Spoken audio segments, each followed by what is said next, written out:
C'est bon? Ça va bien?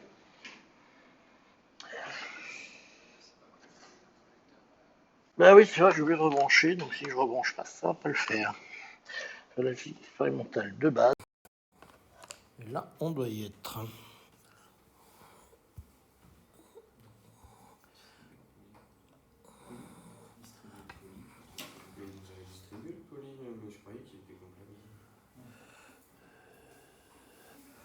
Voilà, donc, premièrement, écrivez l'équation du... Alors lui, il commence à m'énerver déjà.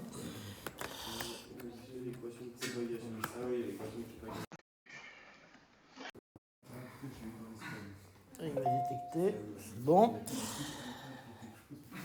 Alors, évidemment, l'équation de propagation, bah, c'est tout simple. C'est simplement, vous écrivez que la somme... Alors ça, c'est l'exercice de Drude-Lorentz. Alors là, il m'en veut, je crois. Il me déclare la guerre ou il m'en veut. Voilà. Donc ça, c'est Drude-Lorentz. Donc, ce que vous écrivez simplement, c'est la relation fondamentale de la dynamique. Hein.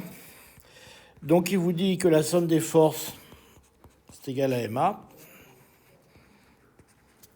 Et alors, si vous introduisez là-dedans les forces qu'on vous donne, vous avez M D2R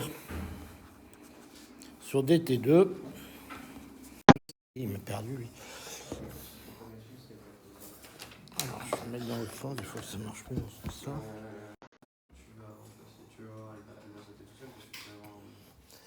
Voilà, D2R sur DT2 qui est égal à moins EE. Donc ça, c'est simplement la force du champ électrique. Moins M sur tau K. Donc ça, c'était le force de freinage dû à la diffusion par les autres électrons. Donc vous avez un terme en dr sur dt. Donc ça, c'est la vitesse essentiellement. Et alors vous avez ce terme-là qui est dû à l'interaction avec les phonons, comme on délise de la façon suivante. Vous avez un M oméga K carré fois R.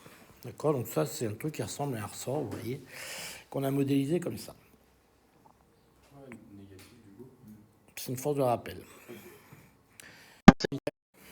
Peut-être pas là, mais il y a un problème. Je dis ça, mais c'est rien. Donc ça, c'est une force de rappel. Bon. Donc ça, c'est l'équation, simplement la relation fondamentale de la dynamique. Et on vous dit finalement qu'on va se placer dans un modèle où on écrit pour R, qu'on va...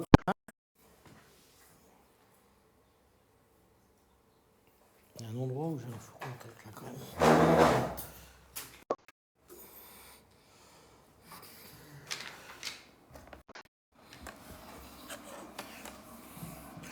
Donc il me dit que pour R, je vais prendre un truc qui sera RK0. Et puis je vais prendre un terme oscillant qui va avoir simplement la forme suivante. C'est exponentielle de moins I fois Kx x plus oméga t plus une phase. Putain, il va faire péter un câble ce truc. Hein. Tout à l'heure il était stable et là tout d'un coup, je sais pas ce que je lui ai fait, mais tout à l'heure il... Ça m'arrive avec mon téléphone, je maintiens en fait l'envase avec un truc qui surélève. Je sais pas comment tu utilises. Avec un stylo. En fait, ça, je crois qu'il m'empêche. Ah ouais, ça se peut. On va voir si ça tient mieux, sinon effectivement, il faudrait peut-être que je tire un truc. Bon, ça va aller. Bon, alors si vous faites ça, là on peut aller très vite parce que vous voyez que ce qui se passe, c'est que dès que vous dérivez deux fois, vous faites apparaître un terme I oméga au carré. Donc I oméga au carré, ça vous fait simplement moins oméga carré. Et quand vous dérivez une fois, vous faites apparaître simplement un terme I oméga. Okay, donc ça, c'est extrêmement simple. Donc vous obtenez que... C'est pas encore éteint, donc peut-être qu'on a une petite chance. Donc vous obtenez que M, et là vous avez un... Mais monsieur, c'est pas ça qui demande dans la question. C'est l'équation de propagation. Ouais, mais c'est ce qu'on est en train de faire. Je vais soulever ce coin-là. Si j'arrive là, vous allez voir comment elle va sortir. Je pense qu'il va être plus content. Voilà, donc j'ai un M qui est ici. Le D2R sur un oméga carré. un moins oméga carré qui arrive là. D'accord? Alors, ici, j'ai toujours le RK qui apparaît là. Donc, vous avez tous compris ce qui se passe. Simplement, ici, j'ai le I oméga qui descend et ça me fait un moins oméga carré qui est là. De l'autre côté, j'ai le moins EE. Bon, ben lui, il reste parce que pas de raison qu'il s'en aille. J'ai ensuite un moins M sur tau K. Et puis quand je dérive une fois par rapport à oméga, ça me fait apparaître un terme I oméga fois RK. Ça fait pas un plus du coup? Ça un plus. Parce que dans l'exponentielle, il y a un moins. Quand on dérive beaucoup, il y a le moins qui descend. Ouais, c'est ça. Et dans l'équation d'au-dessus qu'on avait établie, il y avait déjà un moins. Ouais, donc ça fait un plus. Ça fait. Et puis vous avez ici toujours le moins M oméga 0 carré R qui lui ne bouge pas.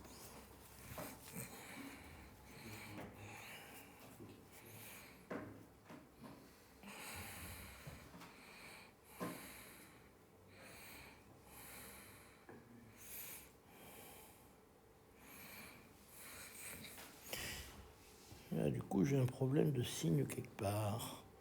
J'ai un problème de signe.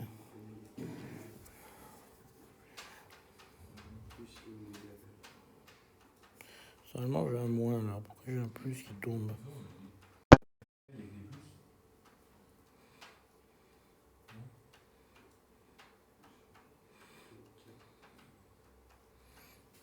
Non, là, normalement, j'ai un moins. Pourquoi j'ai un plus là qui apparaît? Là, je ne devrais pas avoir un plus là. Moi j'ai RM facteur oméga moins oméga K carré. Ouais, c'est ça, mais normalement, il y a dans la question d'après, il y a un plus. Parce que quand on arrive là, si on factorise de l'autre côté, ça nous fait M facteur de oméga 0 carré moins oméga carré. Normalement, ici, on a un plus 1 sur tau K fois I oméga RK est égal à moins E. Mais R et RK, c'est la même chose du coup? Comme ça. Ouais, c'est la même chose, RK. C'est le R du mode K. Voilà, ça, c'est la réponse. Donc voilà, l'équation de propagation, c'est celle-là. Ce qui nous donne la question 3 pour répondre aux questions 1 et 2. Du coup, je comprends pas justement l'équation de propagation des ondes. Non. On a utilisé le mouvement, d'accord?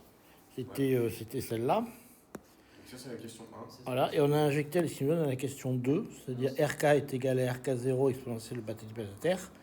D'accord? Et on a injecté dans l'équation. L'équation du mouvement, c'est la question 2. Ouais, d'abord on nous Avant demande l'équation du mouvement.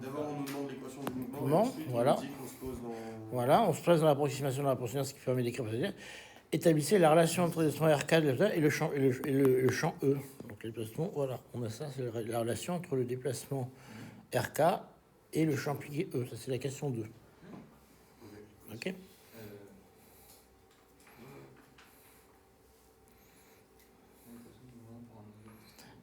Alors, la question suivante. Avec la fonction... C'est ça qui me demande ça. L'équation du mouvement pour un électron de mode K. Vous n'êtes pas sur ton sujet, ça veut dire? Vous êtes pas loin, ça fait vraiment que je l'ai pas loin. Écrivez l'équation du mouvement pour un électron de mode K. C'est tout, vous avez que ça. Ah ben, j'ai que ça. Moi aussi, j'ai que ça. Il n'y en a pas le... Ça, c'est ce que je vous ai envoyé. Non, Mais non, c'est pas tout là-dessus. Je peux pas revenir en arrière. Ouais, si, par là. Là. Oui, il y a le moins de... Oui, exact. Il y a le moins E d'ici, vous voulez dire? Moins c'est... Ouais, c'est quand vous appuyez. Déduisez-en. Là. Du coup, la question 1, on n'a pas fait. Question 1? Oui, l'équation de propagation. Ici.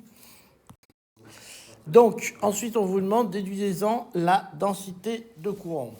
Donc la densité de courant, ben, c'est toujours la même chose. Vous avez une définition de la densité est égale à NEV. Du coup, il faut dériver ça par rapport à... Voilà. Vous avez que J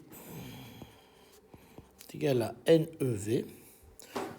Ou le mec, il arrête à faire le sapin de Noël derrière. Sinon, il va vite m'énerver. Moins élevé, Alors, ouais, c'est un moins NEV quand on a des charges moins E. Ça, le problème de signe, c'est toujours un peu pénible. Ils auraient dû au début mettre les électrons avec une charge plus E, ça nous aurait évité tous ces problèmes-là. Ouais, c'est clair. Le gars qui a choisi la charge de l'électron, il est bien chiant.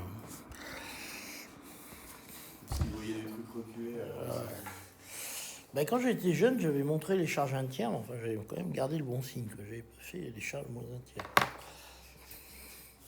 Je vais arrêter aux charges un tiers. Bon. Donc, eh ben, ça c'est voilà, c'est sympa. Donc, c'est égal à moins NE. Et puis ici, on a un D sur DT. Et puis, qu'est-ce que ça vaut ce hasard? Ça vaut simplement... ben, on avait un E. On a un M. Facteur de oméga carré moins oméga 0 carré. Moins I oméga sur tau. Et puis, on avait un champ électrique qui était là.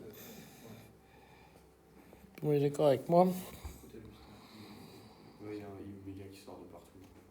Ouais, alors là, c'est là qu'on commence à faire des calculs un peu pénibles.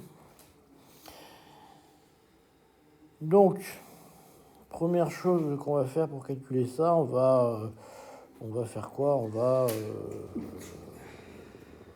qu'est-ce que j'ai fait? On va sortir le M, on va tout mettre sur le même dénominateur, déjà, ça sera un peu plus sympa. Donc ça fait moins NE D sur DT. Alors le E, on va faire un E carré, ça fera des vacances déjà. Alors ici, il nous reste un 1, et en dessous, on va mettre quoi? Ça nous fait M tau, encore, fois oméga 0 carré. Non, je suis en train d'écrire des bêtises, excusez-moi. C'est M facteur de ma carré moins oméga 0 carré fois tau moins I oméga. Voilà. OK. Et il me reste un tau en dessous, donc je vais mettre ici M sur tau. Ça doit être juste. Il n'y a pas un cas qui me manque vite fait, mais attends, je suis pas sûr en fait. Si vous voulez. Ah oui, en tout cas. Ouais, ouais, non, mais c'est bon. Je vais enlever l'indice du cas. Ok. Ouais. Bon. Donc maintenant qu'on a fait cet exploit, ben, on va continuer. Donc alors qu'est-ce qu'on peut faire de façon plus ou moins intelligente? Alors je sais plus, on peut faire quoi? On peut simplement... Oui, on peut faire... Ce sera un petit peu mieux pour faire ensuite la dérivée. c'est pas Lequel je fait du E? Oui, le champ E, il reste là, ouais. Ouais, on a I-oméga qui Ouais, tout à fait. Non, mais je suis en train de mettre le préfacteur ici. La seule chose dépend du temps. Mais je mets aussi le préfacteur, parce que vous allez voir, le préfacteur, on peut l'arranger de façon un peu plus élégante. Et ça, du coup, c'est sigma. Voilà, c'est pour ça qu'on va arranger sigma, c'est pour sortir le sigma, vous allez voir. D'accord? Alors, une fois qu'on en est là, en fait, ce qu'on va écrire, c'est que ça vaut moins NE au carré. D'accord? Alors, effectivement, ici, vous avez le taux qui passe au numérateur.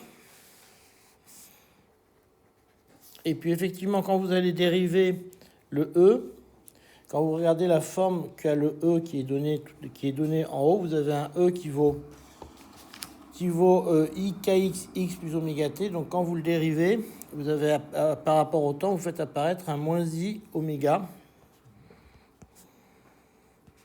Et vous avez toujours un E qui est là. Et vous avez ici un M, facteur de oméga carré moins oméga 0 carré.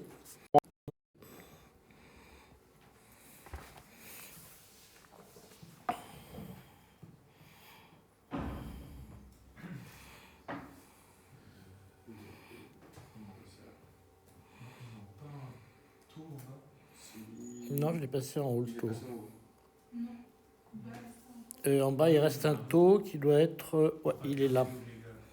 Ouais, il y a un facteur taux qui est là.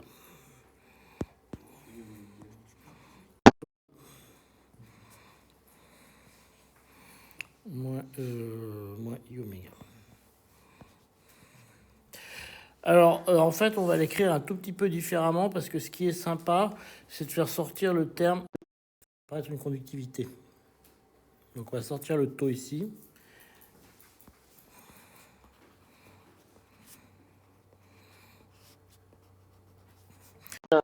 Oméga sur... Alors, quand on sort ça, ça nous fait apparaître simplement...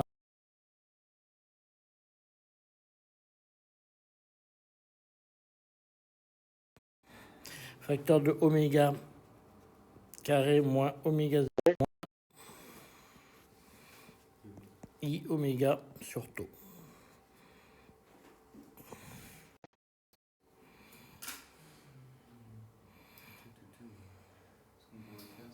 On peut simplifier les I oméga. On peut simplifier les I oméga. Ouais, Le taux en bas. Le taux en bas, il est passé là parce que le taux en bas, j'ai sorti un taux ici. oui, mais du coup, il n'est pas en dessous du oméga, il est multiplié à la parenthèse. Je l'ai sorti ici. Donc, je l'ai... Il me reste... le taux, il est là. Oui, il est en facteur des deux oméga et sur la ligne d'en dessous, vous avez juste trompé le taux. Le taux, il est là où il n'a pas bougé, excusez-moi. Du coup, il y a un M en trop. Il y a un M en trop. Devant les Oui, il y a un M en trop. Il y a un M en trop, il y a juste l'oméga, exact. Et ce qu'on aurait pu faire. Alors, ce qu'on va faire, c'est qu'on va... Qu'est-ce qu'il m'a fait, lui? Ah ouais, c'est. Qu'est-ce que j'ai fait, là?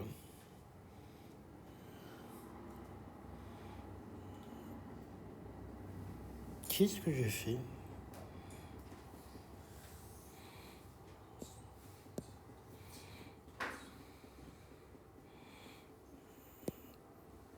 Et où j'ai appuyé, là? C'est quoi cette affaire? Vous avez un champ. Tu sais, il m'a refait le coup.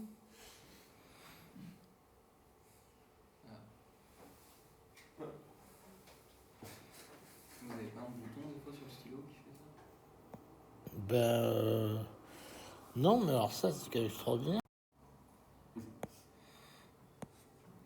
En plus, il se moque de vous.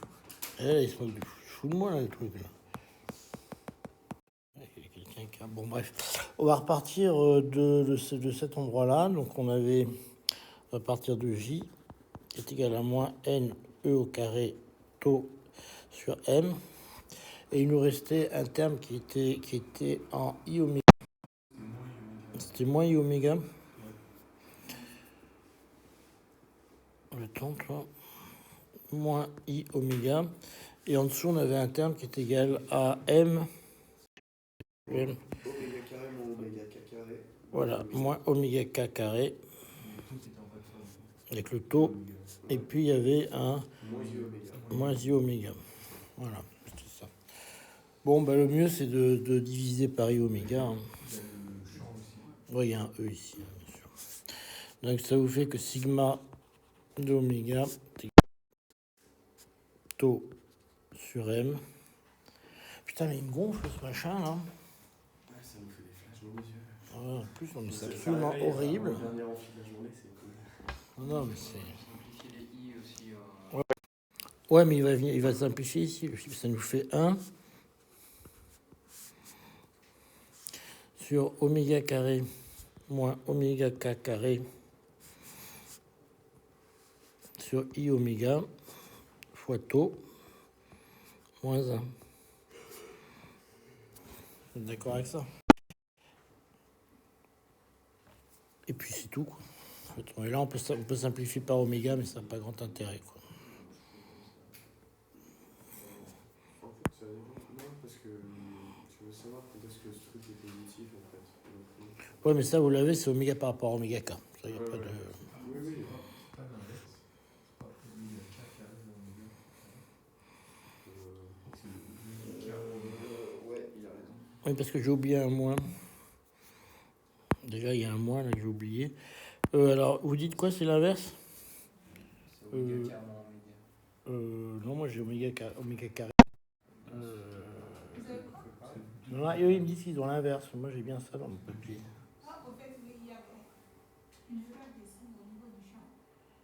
C'est au niveau du champ qu'il y a une erreur de signe. Parce que moi, dans le champ, attendez, dans le champ, moi, c'est bien E0 moins I KXX plus oméga T. Ouais. Ouais. Ouais. Ouais. Moins E fois... Ouais, enfin, c'est pas très important, c'est juste un signe sur sigma. Donc ça, c'est bon.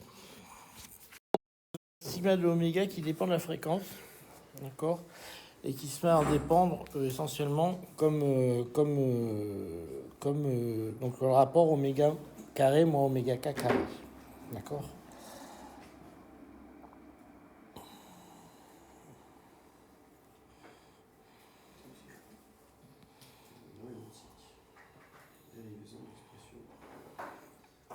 Alors, la quatrième question, il vous demande quelque chose pour établir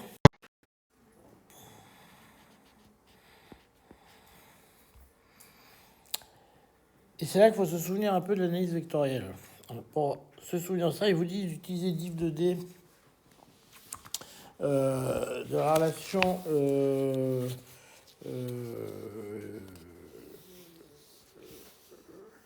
de Rod égale graphe de div moins la fréquence. voilà, c'est ça, ouais. Est-ce que vous regardez aussi la demande Ouais, c'est ça. Exactement. Voilà, donc pour les connaisseurs, Rod de Rod, c'est le gradient de la divergence moins le Laplacien. Moins le Laplacien du champ électrique. C'est pas mal ça.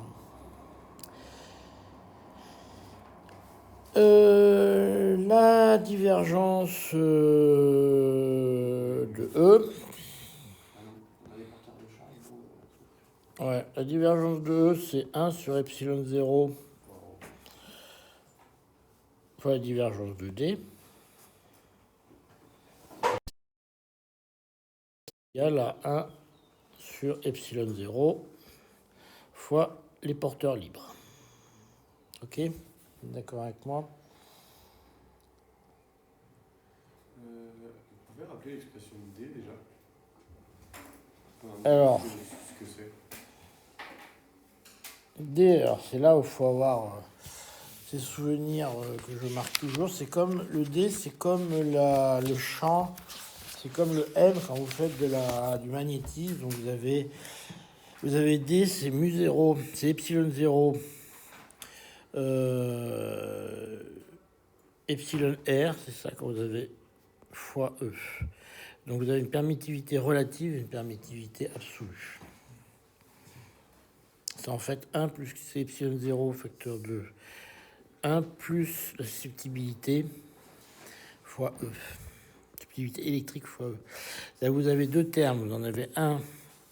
Ça ressemble, c'est mu0m plus H. Vous voyez, c'est-à-dire que vous avez ici le champ électrique et ici la réponse au champ électrique. C'est en fait la polarisabilité.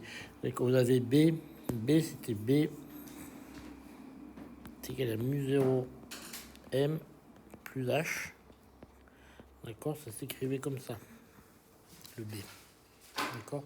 Et c'était égal à mu0, mu relatif, fois H. D'accord, c'est ça. Donc c'est la même chose. Le D, c'est simplement que vous rajoutez la polarisabilité du système au champ électrique. Alors ça suppose qu'il y ait des charges libres quand même, parce que sinon la polarisabilité devient nulle. C'est-à-dire si vous n'avez pas de charge libre, bah, vous n'avez pas de réponse au champ électrique. Ouais, même si rho est non nul, ça peut. Ok. Ben, ρ est nul si vous n'avez pas de charge. Le ρL il est nul si vous n'êtes pas dans un Et ah oui, c'est ρL, c'est-à-dire la densité de charge libre. quoi. Voilà, c'est ça. Ok, parce que moi je. Parce que si vous mettez un champ électrique, les charges libres vont se déplacer. Ouais, ouais. Et bon, ça va polariser votre truc. Si vous n'avez pas de charge libre, bah, il se passe rien. Enfin, il se passe rien, je sais pas qu'il se passe rien, mais je veux dire, vous n'avez pas de polarisation. Parce que tu. Imaginons, mettons, bah, toutes les charges sont libres, qu'elles ne peuvent pas se déplacer. Est-ce que la divergence de E est nulle à ce moment-là? Parce qu'il y a quand même des charges. Oui, mais ils ne sont pas libres. Ouais, mais si j'applique par exemple mon théorème de Gauss sur tout le tour, je vais avoir un champ non nul à l'intérieur du métal. Parce que j'ai quand même des porteurs de charge. Quoi. Ah, mais la divergence de champ, c'est 4 pi rho. La divergence de E, ça va être ça. Ok, ouais. Ok, Ça, c'est ok. vrai. La divergence de E, ça, c'est toujours vrai. Oui, non, bien sûr, l'équation de Maxwell, elle marche toujours. Là. Et vous n'avez pas de polarisation. Ouais, ouais. Ça va jouer, en fait, ça va apparaître. Regardez, ça va apparaître ici. Là, ce terme-là va être égal à 0. C'est bon pour ça. Le cœur déplacement est égal au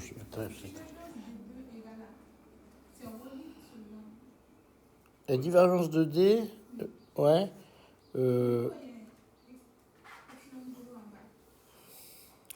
Mais parce que D est égal à epsilon 0 E. Ah bah du coup, ouais, il n'y a pas de epsilon 0. Pourquoi? Le div de E, il vaut rho sur epsilon 0. Rho pas libre. Div de E, il vaut ρ sur epsilon 0. Donc il n'y a pas d'epsilon 0. Sur la div de D. Sur la div de D, exact. Il n'y a pas d'epsilon 0 sur la div de D. Hop.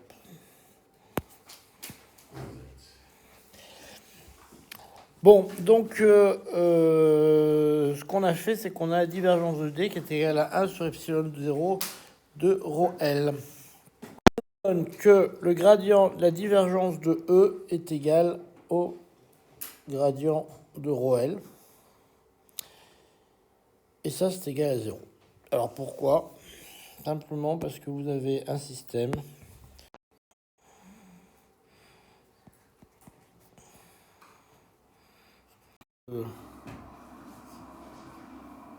allez, c'est revenu. Noir, ça devient noir. Et quand vous appuyez sur le blanc, ça devient noir. Et oui, c'est ça en plus. Alors ça, c'est le mystère de la création. Bon. Donc la grade de div de E,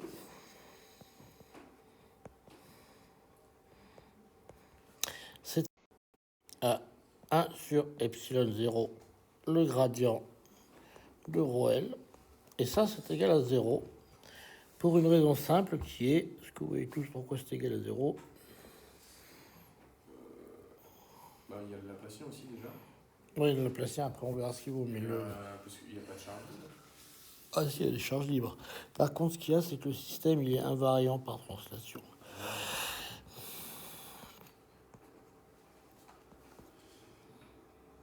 Donc, un système variant par translation, vous n'avez pas de gradient de charge libre dedans.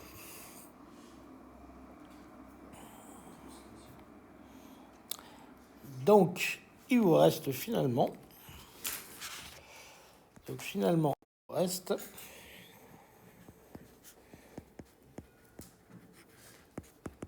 que le rod du rod de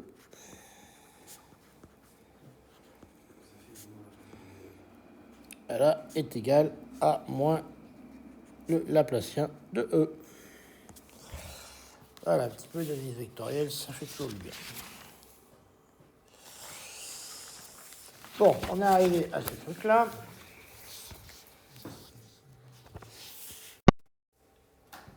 Et on va continuer en prenant l'autre partie de nos équations de Maxwell, qui est le rotationnel de B. Alors, le rotationnel de B, lui, il est égal au rotationnel de mu0h. Bon, jusque-là, on n'a pas dit grand-chose.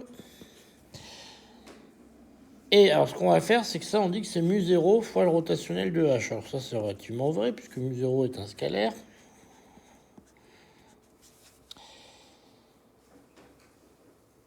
Et c'est là que on a l'équation de Maxwell dans les solides qui nous dit que ça, le rotationnel de h, est égal à j.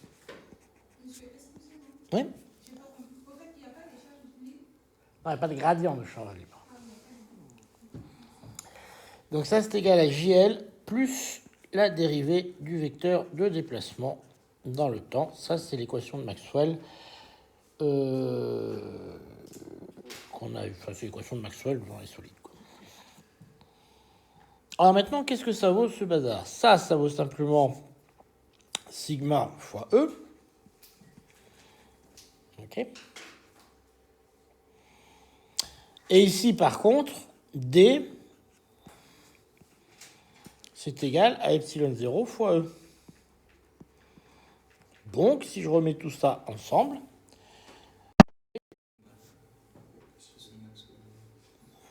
ah oui, là, pour l'instant, c'est uniquement dans le cours. Hein. Ça, c'est du... Ouais, ça, c'est... Là, j'ai rien inventé, là. Donc, j'obtiens finalement... Enfin, j'invente jamais rien, d'ailleurs. Mais... Donc, le rotationnel de B est égal à mu0 sigma E plus mu0 fois E.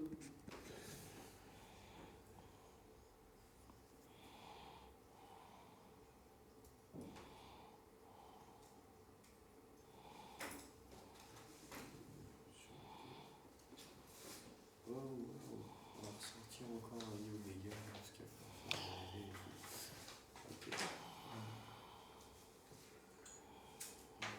Mais, alors voilà, donc ça c'est un truc. Voilà, exact. Monsieur est connaisseur. Donc nous avons en fait, ça c'est quand j'avais votre âge, ça m'amusait vachement ce truc-là. On en faisait des tonnes, c'était Rho 2, d'accord, c'est moins dB sur dt. Heureusement qu'il n'y en a que 4 des équations de Maxwell. Sinon, on serait dans la merde. Donc, évidemment que le rot du rot, on aurait dû aller dans l'autre salle, de E, c'est rotationnel de moins dB sur dt. Et alors là, on est content. Alors par contre, là, on fait un truc qui est gonflé. J'ai jamais su si c'était vraiment justifié parce que c'est moins d sur dt du rotationnel de B. Alors, est-ce que c'est vrai? Est-ce que c'est vraiment des variables complètement indépendantes, ça? Si, le temps et l'espace, oui, ça doit commuter sans problème. Oui, tu as raison, ça commute sans problème. Ouais. On dérive pas les... attendez, vous en êtes plus. Rotationnel de B égale... vous êtes là, vous? Oui. Ouais. Alors, attendez. C'est le rotationnel de... mu0 JL plus D, D sur dt. Et ça, il manque un terme, vous avez raison. Vous avez tout à fait raison. Il faut le dériver, celui-ci. Mademoiselle a complètement raison. C'est un DE sur dt. Voilà, c'est comme ça. Merci. Bon, et alors ça, ben, on peut y aller parce que ça, on a vu ce que ça faisait tout à l'heure. Et en particulier, le rotationnel du rotationnel de E. On a vu tout à l'heure que ça valait moins le Laplacien de E. C'est ce qu'on a vu la page d'avant. Et maintenant, ce qu'il y a, c'est qu'on a ça. Et puis on a quoi d'ailleurs? Voilà, et on a ça. Allez, on tombe. Rod de B, mais D sur DT de Rod de B, je peux l'écrire. Alors, ce qui m'intéressait plus, c'est de l'écrire comment c'est quoi que je vais récupérer? D sur DT de Rod de B. Ça, je peux le récupérer ici aussi. B, je l'ai écrit là aussi. Donc, si je mets ces deux-là ensemble, j'arrive finalement que le grade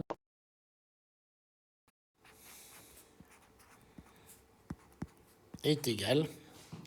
Donc, il faut que je prenne cette expression, mais que je la redérive encore une fois.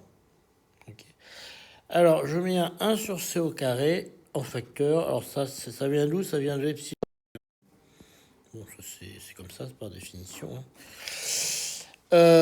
Donc, il me reste ça en facteur. Après, il me reste ici 2 oméga sur epsilon 0. Et puis, il me reste un DE sur DT.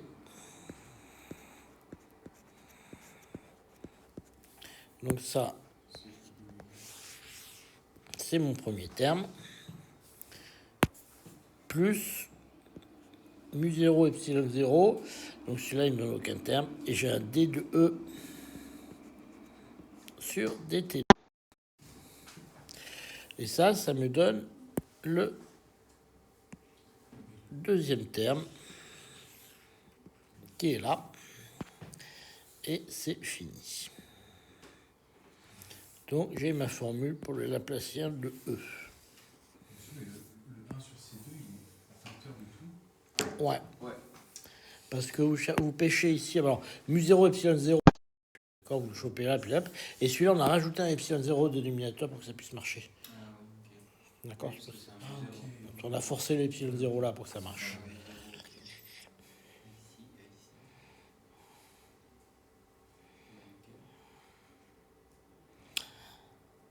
Alors, Après, on peut utiliser que le fait que E0 c'est.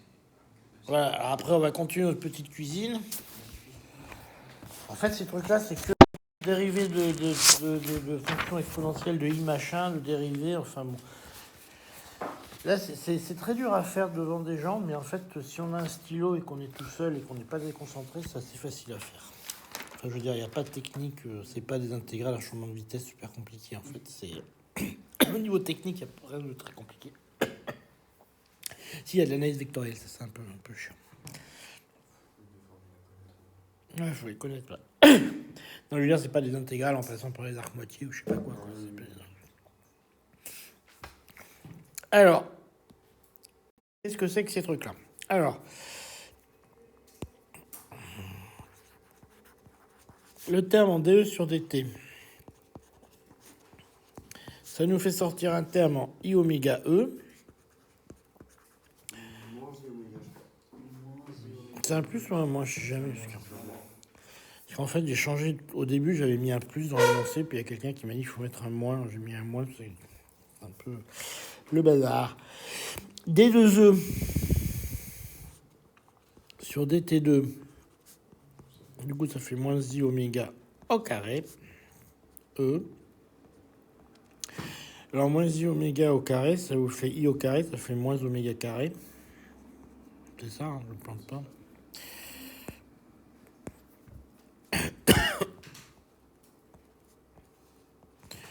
Le dernier qu'on a besoin, c'est quoi? Ben, c'est tout. Hein. Donc, ça entraîne que Laplacien de E.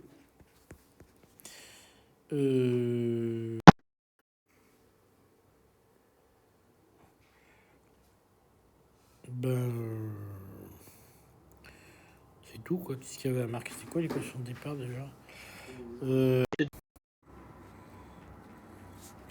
Et puis, il nous reste un sigma de oméga sur epsilon 0 fois moins I oméga E plus moins, du coup, ça sera moins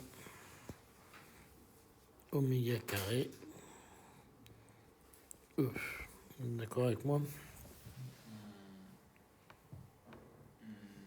Ouais, faut juste. j'aurais juste mis une parenthèse avant Oui, le c'est moins bien. i oméga, parce que du coup ça fait bizarre. Mais... Comme ça. Ah, oui, Nickel. parfait. Fois. Moins i oméga. On peut mettre oméga carré en facteur. Ouais, c'est ce que j'ai fait en fait. J'ai mis un oméga carré en facteur. Puis attends, et le E aussi, il faut faire attention parce que le E, j'ai mal mis ma parenthèse. Là, le E est pas au bon endroit.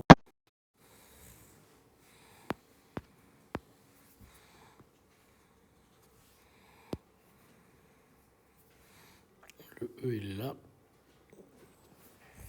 Ok. Il faut enlever celui qui est dedans, là, celui qui est dans le i oméga. Bah non, c'est bien sigma de oméga. Ah oui, non, non, vous avez raison. Non, non, exact. Non, vous avez raison. Oui. Non, non, vous avez raison. Et là, il faut que je factorise par contre. Ça fait 1 sur C au carré. Sur 2 sigma de oméga sur epsilon 0. Faut... Oui. Bah, vous avez un milieu, vous avez des charges libres dedans, oui. Fois moins i oméga, moins oméga carré, fois E. Voilà. Et là, ok.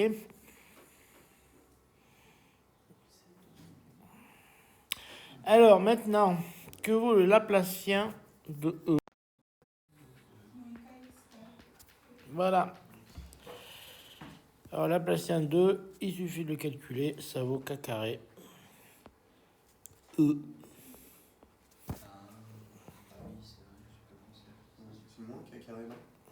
Mais c'est plus, non, parce que c'est des E sur des... c'est des F sur des... C'est moins Non, parce que ouais, vous le dérivez 2 fois, donc moins par moins, ça fait plus. Ouais, mais moins i fois moins i. Ah oui, mais ça, ok, ça fait moins, puis avec les moins en face, ça s'allume. Ouais, c'est ça. Ça fait moins. Donc il vous reste finalement, si vous prenez ça et ça,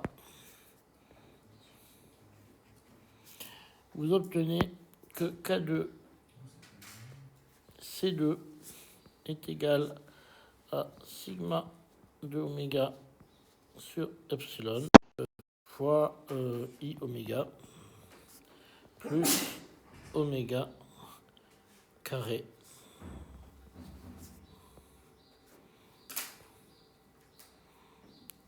fois E. Les E, ouais, tant qu'à faire, on va les enlever. Voilà. Vous obtenez ce résultat-là.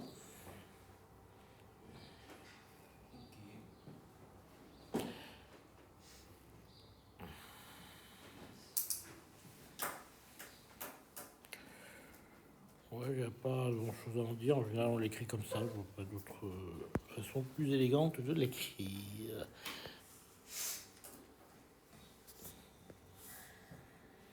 Hop. Oui, voilà. Donc, on a la relation de dispersion. Alors,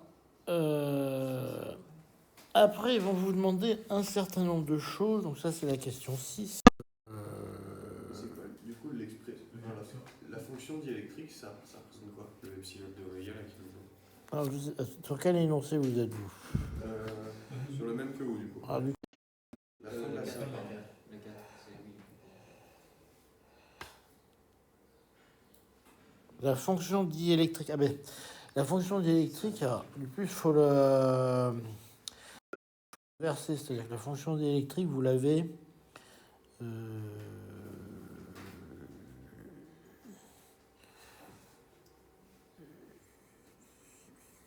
La fonction diélectrique, elle est cachée, elle est là.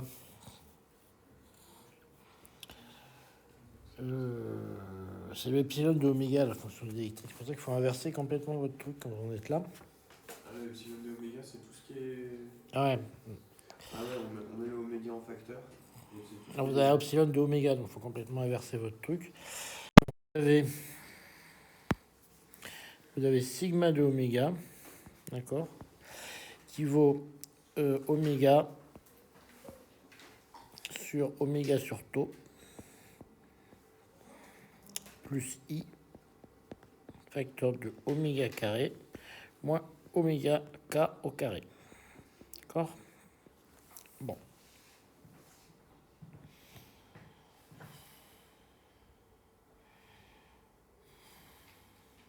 C'est un M sur tout. Ah non. C'est un W de oméga sur tout.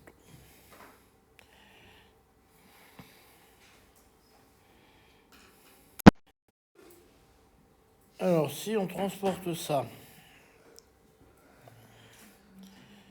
alors c'est quoi après? Comment on fait ça déjà? Il vous demande la condition.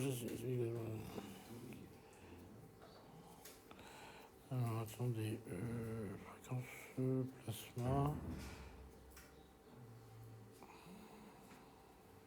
Le taux, il est en facteur des oméga. Je ne crois pas. Attends, je regarde comment j'ai fait ça. C'est un moment même, Ah. je crois. Voilà. Je crois que c'est équivalent parce que nous on avait partout sur un plateau et c'est vraiment. Ah, c'est vraiment sur le. Ah non, parce que. Si, c'est bon. Tu mets tout. Si, Non, là, tu qu'est-ce que- mets tout. Bordel. Tu mets tout en facteur, tu le mets là. C'est juste que moi, le taux, là, je trouve que c'était. Mais en fait, c'est pareil, c'est la même chose. Ouais. Soit là ou quand t'as fait le truc là. Ah oui, non, en plus, c'est pas bon parce que si je le mets là-bas, il fallait un taux. De au-dessus. Et- Ah mais si, non, mais attendez, je suis... Ouais, non, mais c'est un peu... C'est un peu idiot ce que j'ai fait parce qu'en fait, vous l'avez directement ici. Excusez-moi. La fonction diélectrique, vous l'avez directement ici. Donc, là, vous avez le epsilon, c'est ça qui vous intéresse. Donc, vous avez ici un epsilon qui dépend de oméga et c'est lui qui va vous intéresser. Donc, ce que vous allez pouvoir écrire simplement, c'est que vous avez K2C2. Vous allez factoriser à oméga carré. Si vous factorisez à oméga carré, qui est celui-là, il vous reste ici un terme qui vaut 1 plus sigma de oméga, d'accord, sur oméga, epsilon de oméga. D'accord avec moi? Et il manque un i. Oui. C'est ça. Mais c'était notre epsilon 0 ça à la base. Mm. Ok. Et du coup là on va définir, à partir de ce epsilon 0 là, on va définir un L'epsilon 0, c'est l'epsilon dans le vide. C'est-à-dire que maintenant, on va considérer que ce epsilon 0, enfin, quand epsilon, c'est plus. En fait, on aurait marqué epsilon de oméga, c'est plus epsilon 0 là. Ouais. Ok.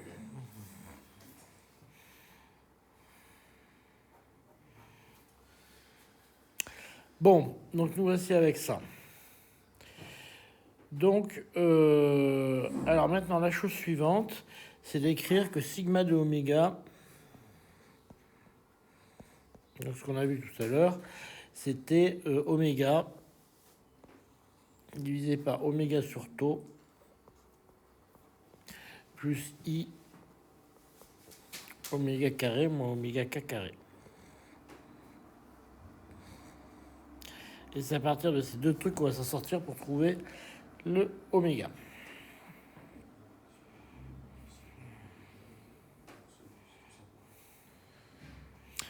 Donc maintenant, il faut qu'on réinjecte le sigma de oméga. Ok. Donc c'est là que ça devient un tout petit peu pénible. Donc on va le faire. Donc c'est un i, ouais. C'est un imaginaire. Si oui, qui se pose problème. En fait, on a factorisé le nom.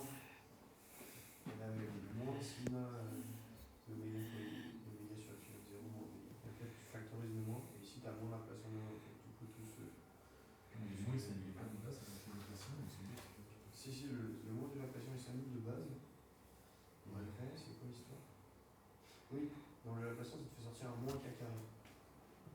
Ouais, du coup, il est moins simplifié. Oui, C'est ce que je dis, c'est que là, du coup, t'as Un plus. un plus. Et du coup, sur la là, je crois qu'il y a Après, c'est une petite erreur aussi, tu vas la trouver en faisant le truc. C'est où qu'il y a une erreur? Non, mais je crois que c'est bon. La dernière expression, je crois qu'elle est bonne en tout cas. Celle-là? C'est là, ouais. Et celle-là, elle est pas bonne si c'est la En même. fait, justement, celle-là, là, Hmm. je crois que sur la page d'après, vous mettez qu'il y a un moins. Oméga plus N. De ces deux. C'est un I qui était en facteur des oméga au dénominateur. Ça. Donc vous avez K de C2 qui est égal à carré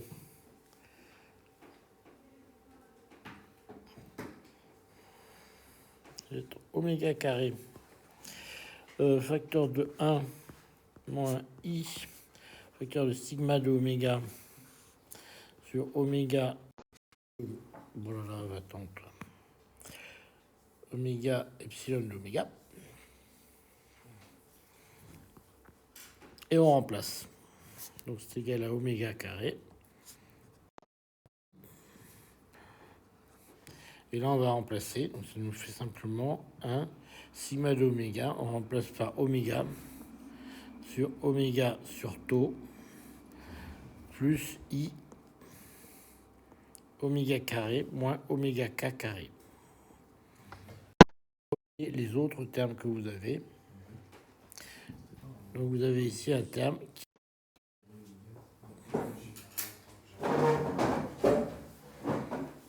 Qu'est-ce qui vous arrive? Et vous avez un oméga epsilon qui est là. Où ça, qu'est-ce qui vous arrive? Juste la page d'avant, en bas. 1 et I, voilà. Ah, vous dites, ah oui, c'est un plus. Non, mais c'est possible que j'ai un plus. C'est fort possible qu'il y ait un plus.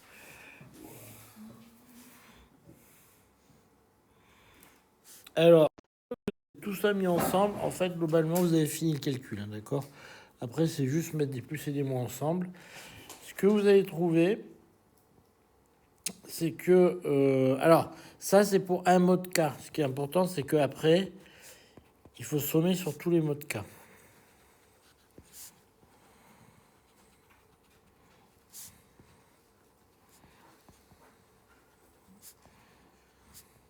Il correspond bien, c'est toujours le vecteur. Ouais, c'est tous les vecteurs d'onde, d'accord? C'est un vecteur d'onde, le K.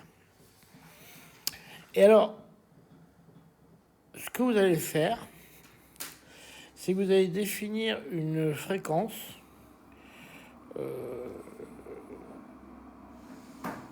qui va être celle qu'on appelle une fréquence plasma, d'accord? Et qui va être définie de la façon suivante.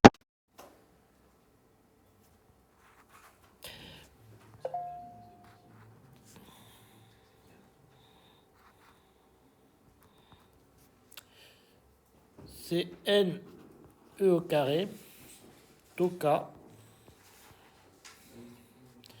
sur mk. Donc ça, c'est pour la branche K, si vous voulez. Et donc ça, multiplié par 1 sur epsilon 0.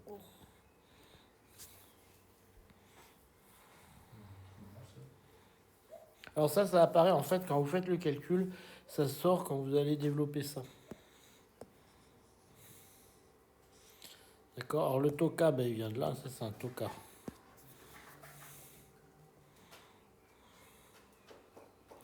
Donc le tau K, quand vous allez le factoriser, vous allez mettre sur le même dénominateur. Donc le tau K, il va sortir de là. Donc il va assez naturellement passer en haut. D'accord? Le MK, ben dans le sigma, vous avez le NK qui va apparaître ici, puisque vous avez N de tau sur M. Vous avez le NK qui va apparaître ici. Le M qui va apparaître ici, naturellement. Et puis après, le reste, ça va sortir tout seul. Il signifie quoi, cette pulsation au plasma? La pulsation plasma, c'est en fait les ondes de surface qui se propagent sur un métal. D'accord. D'accord? Pourquoi plasma, du coup? Ben parce que c'est un plasma, ça, c'est des électrons excités à la surface qui vont se propager. Enfin, à la surface ou dans le métal d'ailleurs. Mais c'est le couplage de l'onde électromagnétique avec les électrons. Et vous trouvez que le epsilon de oméga, il est donné par 1 moins... Alors, la somme sur K, c'est sur tous les modes de ces fréquences plasma sur oméga carré moins oméga k moins oméga sur tau. Alors, ce qui est intéressant quand vous regardez ça, vous avez trouvé? Ce qui est intéressant, c'est de regarder quelle est la forme de cette susceptibilité. Parce que on peut se poser un certain nombre de questions en fonction de la valeur de oméga. Par contre, j'ai 1 plus. 1 plus. Ouais. Là, ça...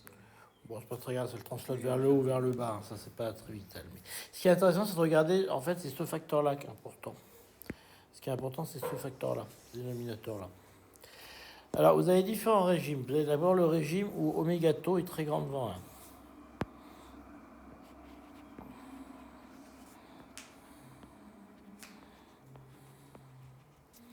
Donc ça, c'est un régime. Alors, on va écrire les choses un tout petit peu différemment quand oméga tau est très grand devant 1. Vous retrouvez ici, donc si je réécris ça, vous avez oméga au carré. Alors,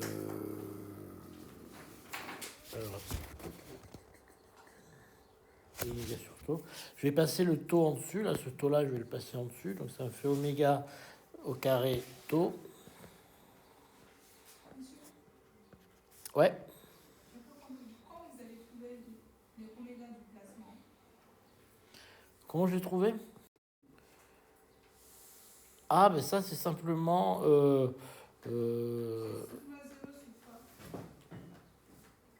ça? Oui.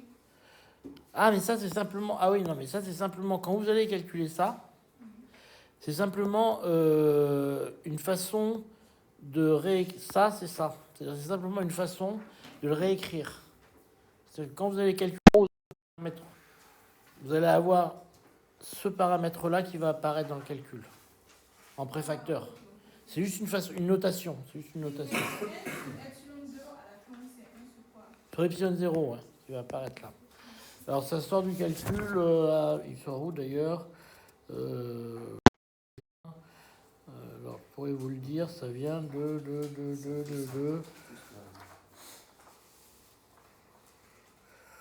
Ouais, ça, je sais pas, ça vient tout seul. Au bout de la deuxième ligne, ça vient vraiment tout seul. Non, en fait, on fait cette grosse multiplication horrible là, et puis c'est tout quoi. C'est tout, ouais, il vient tout seul. Je vais vous le montrer, ça vient tout de suite en fait. Donc vous avez un oméga plasma fois tau. Et puis en dessous, vous allez avoir un truc qui va être oméga carré tau moins oméga k carré tau moins oméga. D'accord? Donc vous vous retrouvez avec ça pour la constante diélectrique. Avec un i oméga, pardon. Il y a un i, il ne faut pas que j'oublie le i oméga ici. Alors, en fait, ce qu'on peut regarder, c'est finalement quels sont, ce que valent ces termes les uns par rapport aux autres. Alors, vous avez ici un terme qui est en i oméga.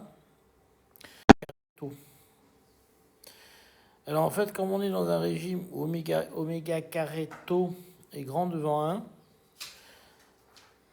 ça, on peut l'écrire sous la forme oméga fois oméga carré tau. D'accord? Et on doit le comparer à oméga. Donc vous voyez que comme ce terme-là est très grand devant 1, on a ce terme-là qui devient très grand devant oméga. D'accord? Et donc vous voyez que ce truc-là est de l'ordre de oméga plasma au carré fois tau sur oméga carré tau moins oméga plasma au carré fois tau. Okay. Et donc finalement, vous trouvez que l'epsilon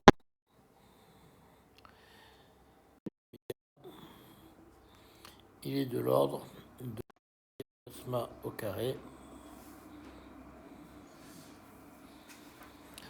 sur oh mais c'est m'énerve ce truc qui me rend dingue. Quand je fasse un calcul correct avec ce machin qui me flash dans le dos là. Trouvez 1 moins oméga plasma au carré sur oméga carré moins oméga plasma au carré. Voilà, dans la limite dans la limite, vous trouvez ça. Alors, en plus, maintenant, il va me faire un truc.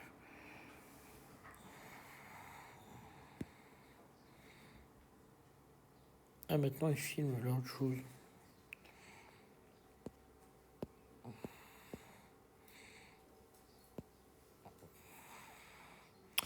Bon, donc ça, si je l'encadre, vous avez ce résultat-là, dans la limite, grand devant 1.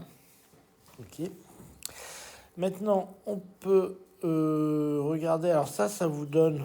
Alors si on regarde maintenant ce que ça vaut, Juste aussi, au dénominateur, c'est quoi? C'est oméga carré. moi, oméga p carré, c'est-à-dire qu'en fait, vous retrouvez exactement le même terme. Ah, mais il y a un carré en bas, c'est ça? Ah oui, un carré en bas, oui.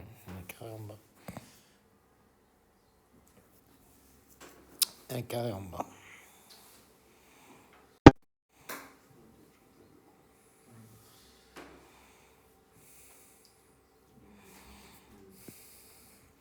Bien, donc on va juste les tracer, ces courbes. C'est égal à oméga plus epsilon, c'est 1. Vous voyez, c'est 1 moins ce bazar. Quand oméga tend à l'infini. Okay. Donc si vous calculez la réflexion, d'accord, avant de nous faire partir, on va tracer ces courbes. Donc si je trace ces courbes ici, je trace en fonction de oméga, je trace en fonction de epsilon de oméga. Donc je trace ici, alors j'ai oméga en oméga P, alors j'appelle ça ici. Pourquoi j'ai appelé oméga P lui, tiens, c'est bizarre. C'est bizarre, parce que je crois que c'est dans l'énoncé qui vous dit ça, un moment. Bon, enfin bref. Vous avez ici une divergence. Vous voyez que quand vous avez ici, ça diverge. Donc à la fréquence plasma, vous avez une jolie divergence.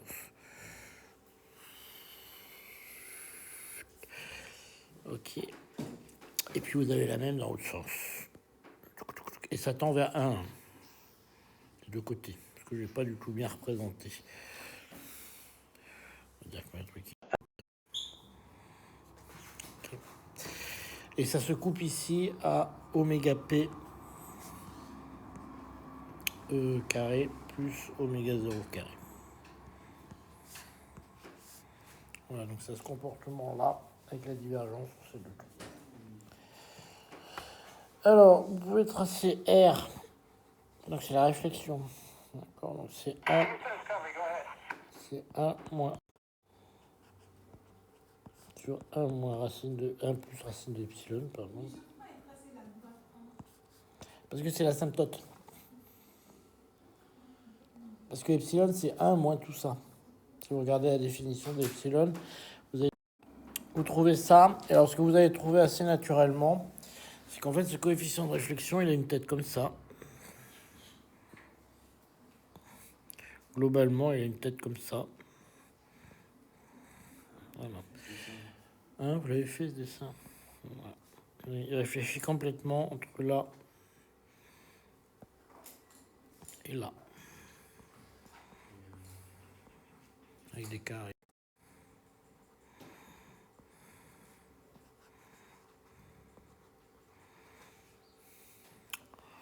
Voilà. Donc vous avez un maximum de réflexion exactement entre les deux. D'accord, c'était ça cette histoire de couleur des métaux et tout, mais d'accord. Parce que c'était un peu con. C'est ça la couleur des métaux. Coefficient de réflexion qui est maximal entre deux fréquences. Ouais, et donc la couleur, elle se balade par là. Ouais, c'est tout ce qui est réfléchi, quoi. Voilà, tout ce qui est réfléchi, ça vous donne la couleur. Dimétal. C'est pour ça qu'il n'y a pas de métaux bleus. Voilà, les métaux bleus, ils seraient par là. Enfin, par là. Il n'y a pas d'unité sur mon graphe. Ils seraient complètement à gauche. Et voilà. Non, mais ce que je veux dire, c'est que vu que le coefficient de réflexion, il prend toute la partie gauche du truc, je peux pas prendre que la partie droite. Donc, ouais. Ok. Voilà comment ça marche. C'était pas arrêté début. Non, il reste une séance, non? Non, c'est fini là. Il y avait rien.